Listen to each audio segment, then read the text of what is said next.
For our ethnography assignment, Leah and I decided to study the Orthodox Jewish culture. We decided on this culture because both of us identify as Catholic and live in an area with a small Jewish population. Before completing this project, we were very unaware of this culture's practices and we wanted to change that. In order to complete this assignment, we employed a great deal of resources. Although we were limited in-person interviews and site visits, we turned to the internet to read blogs, scientific journals, and encyclopedias. We also watched 2 Netflix series titled One of Us and Unorthodox and interviewed 2 occupational therapists who have had first-hand experience with this culture. So a little bit of background into this culture. There are about 15 million Jews worldwide, 2 million of which are Orthodox. This deems Orthodox as the 3rd largest denomination of Judaism in the United States. Because this is such a prevalent culture, it is likely that we as future therapists will come into contact with Orthodox Jewish clients at some point in our practice, and for this reason it is vital that we increase our cultural competency, awareness, and appreciation for this culture. So next we'll transition into the history of Orthodox Judaism.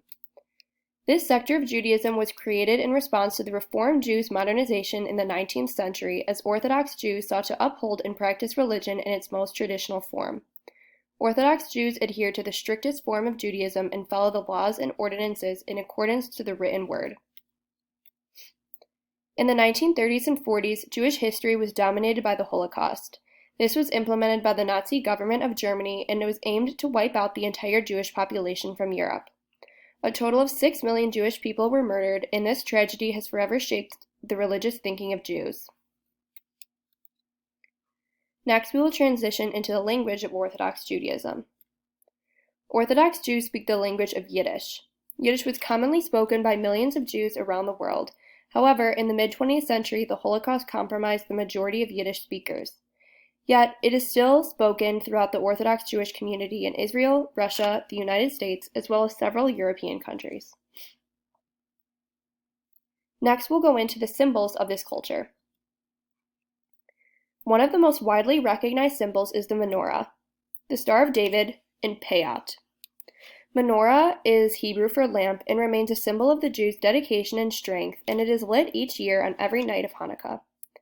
The Star of David is composed of 2 triangles laying over one another and is one of the most commonly recognized emblems of Judaism. Finally, payat, or sideburns, symbolize the Jews' faith, as the Torah prohibits men from rounding out the edges of their hair, as doing so differentiates between Jews and idol worshippers. These symbols represent the Jews' faith and unity of this culture and are tangible representations of such values. Now let's talk about the rituals and societal norms. Arguably the most important ritual observed by this culture is Shabbat, or the Day of Rest, which is observed from sundown on Friday to sundown on Saturday.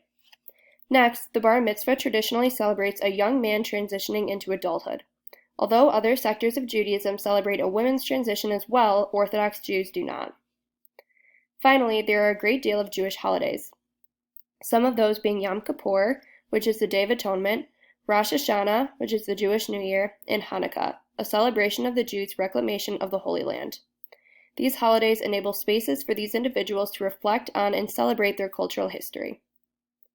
Along with these rituals, Orthodox Jews also adhere to strict societal norms, most notably those having to do with hair and dress. Orthodox Jewish men sport their payat and must also cover their heads. While women are required to cover their hair after marriage, many opting to wear scarves or shadels, which are wigs, in order to comply with this rule. In addition, they must dress modestly and avoid bright colors completely. In conjunction with these, Orthodox Jews also embrace a collectivist vantage point, which we will go into in later slides. They also adhere to a culture of high masculinity, as Jewish laws place the man as the religious leader and main financial provider of the household. Now we will talk about the interface between Orthodox Jewish culture and healthcare. As mentioned, Orthodox Jews embrace a collectivist vantage point. This can definitely be cited as a support to health, as this culture values taking care of their sick or disabled members. Individuals belonging to this culture may take extreme measures to prolong life and lavish care on sick family members. However, because it is so valued to take care of these members, regaining independence may not be as valued from a therapy perspective. As previously mentioned, Shabbat is the day of rest that is observed by members of the Orthodox Jewish culture. Restrictions placed upon these individuals during this time include no writing, driving, handling money, operating appliances requiring electricity, and no partaking in any strenuous activities. These restrictions may impede the healthcare process as it may delay care. Although Jewish law notes that in a time of emergency, these restrictions can be overruled, many do not feel comfortable doing so without the approval from a rabbi. Orthodox Jews may also prefer to receive services from Jewish providers as they are more likely to understand and respect the societal norms these individuals must adhere to.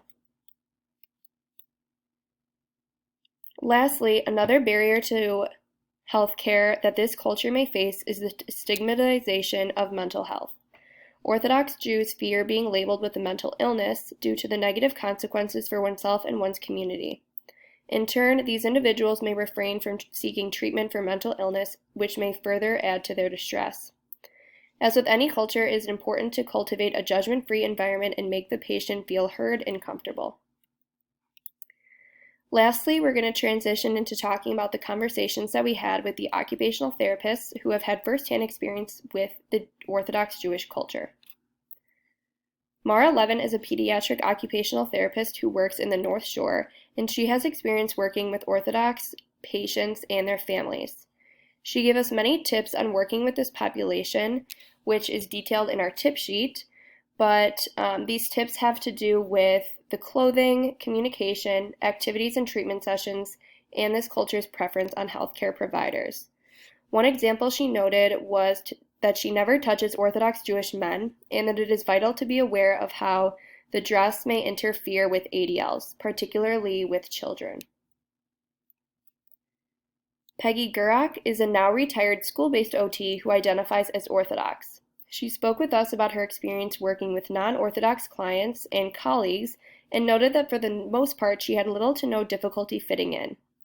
She did start OCC, which is the Orthodox Jewish Occupational Therapy Cheftra, which means friends, which is an organization within AOTA that provides resources to Orthodox Jewish practitioners about Shabbat services and kosher meal options during conference. Thank you.